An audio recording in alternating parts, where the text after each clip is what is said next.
Welcome to The Explainer. In late 2025, a massive explosion ripped through a police station in Srinagar. The immediate thought on everyone's mind was terrorism. But the truth was a lot more complex, and in some ways even more tragic. Today, we're going to unpack what really happened in Nowgam. So, picture this. It's the night of November 14th. Suddenly, a blast tears through the Nowgam Police Station. It was so powerful, the sound echoed all across Srinagar, sparking immediate alarm. And of course, the first thought for everyone was, this has to be a terror attack. But here's where the story takes a sharp turn. Authorities came out almost immediately and shut down those rumors. The Jammu and Kashmir police announced that this wasn't the work of any terror group.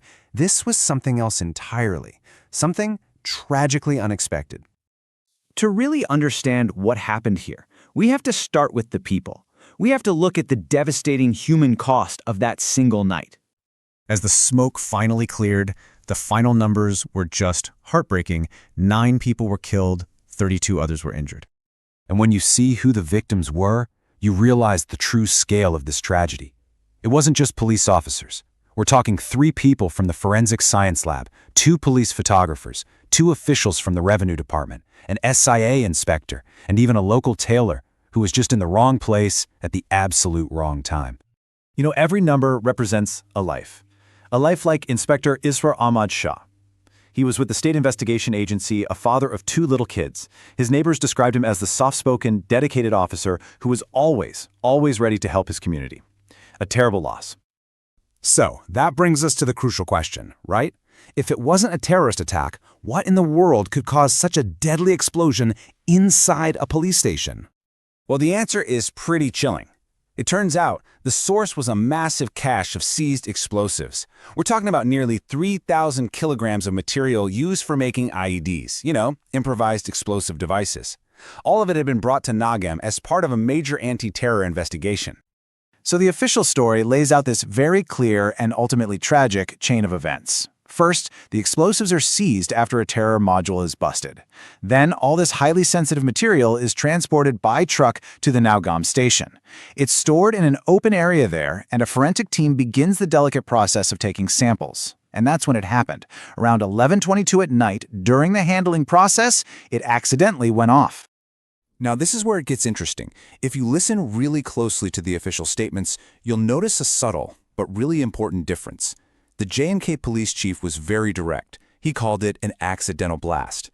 But the Union Home Ministry in Delhi, they were much more cautious, saying the cause was yet to be ascertained and warning people not to speculate.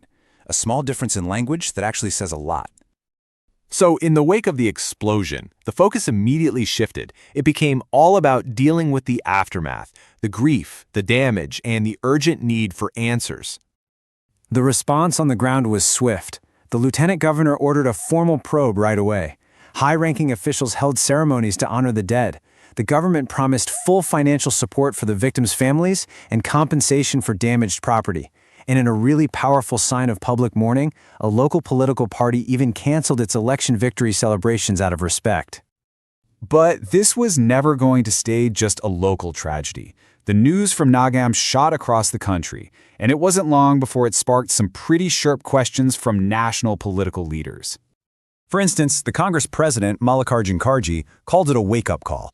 He basically demanded that the central government step up its game on intelligence and anti-terror operations and take some responsibility for what happened.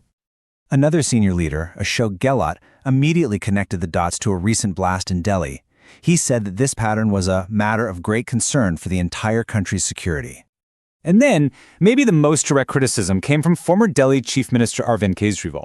He asked a really simple, pointed question. What exactly is happening in the country? And he wanted answers directly from the Union Home Minister. So all of this political heat completely changed the conversation. The focus shifted away from the tragedy itself and onto a much, much bigger question. Did this so-called accident happen because of deep, fundamental flaws in our security protocols? And that really brings us to the challenging question at the very heart of the Nowgam tragedy. When something is officially labeled an accident and there's no enemy you can blame, where does accountability lie? Is it with the procedure, the institution? It's a question that forces us to stop looking for an external threat and instead to take a hard look at ourselves,